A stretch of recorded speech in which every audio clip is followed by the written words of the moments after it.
So what is the SEC now asking these companies to disclose?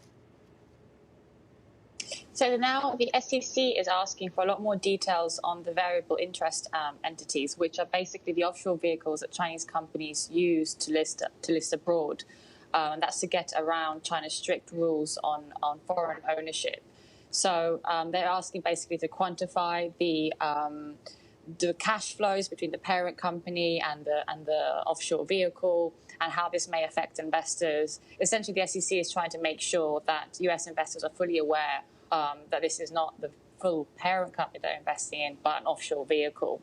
The SEC is also asking for more disclosures on the political risks that companies may face in China. This obviously comes after the fallout after Didi's IPO, when China announced a security investigation into the company just a few days after its IPO.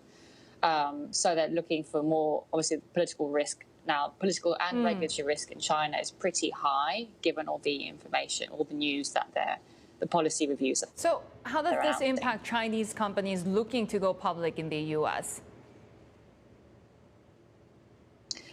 So it means that it's still not entirely clear. It means it's not going to be as easy as it was before to list abroad. Obviously, the SEC is asking for more disclosures, and in theory, if they provide these disclosures, they should be able to meet the requirements. But it's still not clear whether the SEC is actually going to greenlight any proposed IPOs by Chinese companies. This is because the regulatory risk back in China is still extremely high.